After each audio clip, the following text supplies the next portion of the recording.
ভারত জুড়ে শুরু হয়ে গেছে যুদ্ধের ক্ষণগণনা।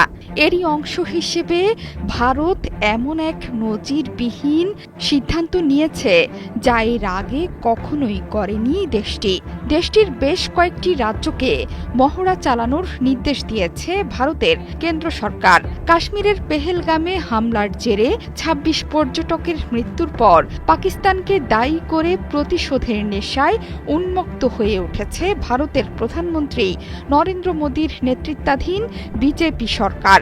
দুই দেশের নিয়ন্ত্রণ রেখা বরাবর ১১ দিনের মতো গুলি বিনিময়ের ঘটনা ঘটেছে। এছাড়া ক্ষেপণাস্ত্র পরীক্ষা সহ নিজ দেশের বাহিনীর শক্তি প্রদর্শন করছে দুই দেশই। ভারতীয় সংবাদ মাধ্যম এনডিটিভির প্রতিবেদনে বলা হয়েছে, বুধবার যুদ্ধ পরিস্থিতি মোকাবেলার জন্য পাকিস্তান সীমান্তবর্তী কয়েকটি রাজ্যকে মহড়া চালানোর নির্দেশ দেওয়া হয়েছে। এই মহড়ায় অন্তর্ভুক্ত থাকছে জেনেক্সে শিফট করো, লাইফকে লিফট করো। সাধারণ মানুষও। এনডিটিভি বলছে, চরম উত্তেজনাকর পরিস্থিতির মধ্যে এই মুহূর্তে ভারত সরকারের এই উদ্যোগের তাৎপর্যের গভীরতা অনেক বেশি।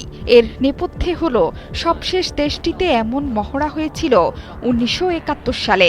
সেই সময় দুই ফ্রন্টে যুদ্ধে জড়িয়ে পড়েছিল ভারত পাকিস্তান।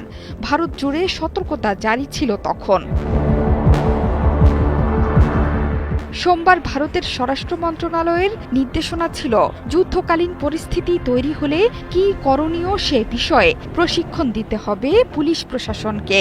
যেসব প্রস্তুতির কথা বলা হয়েছে এর মধ্যে রয়েছে বিমান হামলার সতর্কতা, সাইরেন বাজলে কি করণীয়, বেসামরিক নাগরিক ও শিক্ষার্থীদের আত্মরক্ষামূলক প্রশিক্ষণ, হঠাৎ ব্ল্যাকআউট হলে কিংবা যুদ্ধ পরিস্থিতিতে স্থানান্তরিত হওয়ার প্রয়োজন পড়লে কি করণীয়।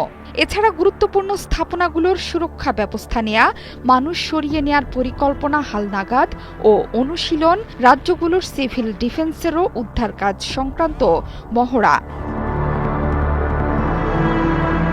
মঙ্গলবার রাতে ভারতের পাঞ্জাবের ফিরোজাবাদের ক্যান্টনমেন্ট এলাকায় আধ ঘণ্টার ব্ল্যাকআউট মহড়া হয়েছে। স্থানীয় বিদ্যুৎ বিভাগকে নির্ধারিত সময়ে বিদ্যুৎ বিচ্ছিন্ন রাখার অনুরোধ করেছিল সেনা কর্তৃপক্ষ। প্রতিবেদনে বলা হয়েছে, এই মহড়ার উদ্দেশ্য যুদ্ধকালীন পরিস্থিতিতে ব্ল্যাকআউট কৌশল প্রয়োগের প্রস্তুতি। কাশ্মীরে হামলার পর ভারতের প্রধানমন্ত্রী নরেন্দ্র মোদী এবং দেশের প্রতিরক্ষা মন্ত্রী রাজনাথ সিং পাকিস্তান ও সন্ত্রাসবাদের বিরুদ্ধে কড়া বার্তা দিয়েছেন।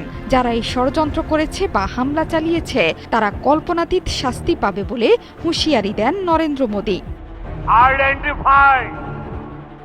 এরই মধ্যে দেশের ৩ বাহিনীর প্রধানদের সঙ্গে কয়েক দফা বৈঠক করেছেন নরেন্দ্র মোদী। কাশ্মীর হামলার বদলা নিতে সশস্ত্র বাহিনীকে পাল্টা আক্রমণের পূর্ণ স্বাধীনতাও দিয়েছেন তিনি। তাই এই নির্দেশনার পরই ভারত পাকিস্তান যুদ্ধ যে আসন্ন সেটির নিশ্চয়তা পাওয়া গিয়েছিল। যদিও ভারতের সব ধরনের হুমকি মোকাবেলায় প্রস্তুত আছে প্রতিবেশী দেশ পাকিস্তানও।